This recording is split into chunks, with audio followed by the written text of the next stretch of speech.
We've been tracking rain all day long today. It's been coming down here at the 10 TV studios.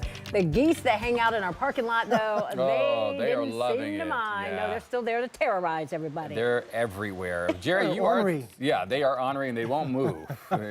You have to slow down. No. Yeah. There are serious concerns about possible flooding tonight? There are, yeah. Taking a second to catch our breath here in the Weather Center. It looks like the opportunity for severe weather still is going to be through central Ohio. Right now, Cincinnati is getting rocked. Those storms are moving northeast at about 55 miles an hour, so it doesn't take long to travel down 71. Yeah. We've all done that, so about 2 hours away from Columbus proper. South of us, we're seeing the severe weather opportunity go a little bit longer, so we're going to track that. The good news is for the soccer game tomorrow, you're going to be fine. A little windy, but dry. Getting there for many of us could be an issue. On top of the severe threat, too, wind and rain, everybody is fair game for that through tonight. Wow. So a lot going on, and we got 3 minutes to get you there. So 3:30, as we're going to get you there right now. Quick look at the time lapse going back, and a lot of raindrops splashed on the camera lenses through downtown Columbus through the day. Low clouds kind of scraping the tops of the buildings, and temperatures really struggled, only managing the 40s and low 50s across the region. Severe threat this evening continues through about 8 to 9 p.m. in the northeastern parts of the viewing area.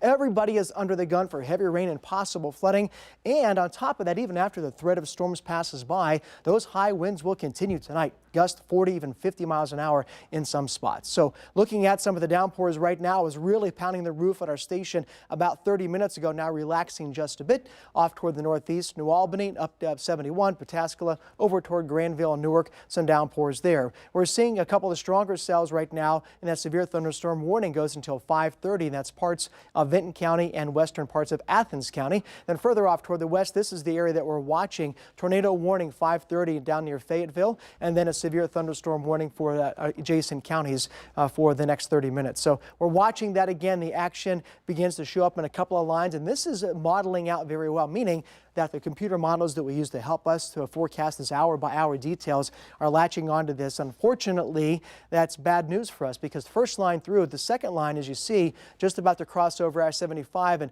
that's moving northeast at 55 miles an hour. So that puts it right on the corner of Madison, Pickaway, and Franklin County in about an hour to an hour and 10 minutes. So that puts us at the 6 o'clock newscast. That's the greatest threat that I see. And then everybody south of that, down 23, also running the risk. So let's take that hour by hour, starting at 5 p.m., noticing that area moving on to the through. Notice the discrete cells, individual cells popping up, and then about 5:30. Those continue to move off toward the northeast, and they maintain that individual integrity as they move through. That means that those singular cells could be a little stronger, and that's what we're watching for the wind gusts up to 70 miles an hour. Even if there's not a risk of a tornado, those thunderstorms are going to mean business. By 10 o'clock tonight, most of the rain is gone, temperatures dropping like a rock, and those westerly winds kicking in 20 or 30 miles an hour. So we're going to watch the rainfall on top of everything we've just talked about continue to pile up, especially north and west of Columbus.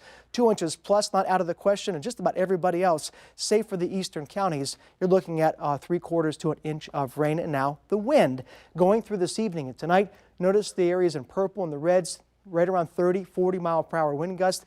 Things do relax a little bit by tomorrow morning. Still breezy tomorrow and dry, but not quite as windy and gusty and just downright miserable as it's going to be for central Ohio for the next couple of hours. So overnight tonight, we're going to watch things improving slowly. Your forecast for tomorrow looking better.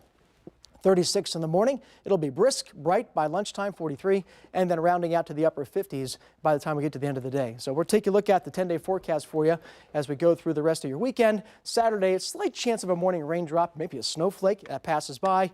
Some sunshine late in the day, 50. Sunday, 55. Monday, 67.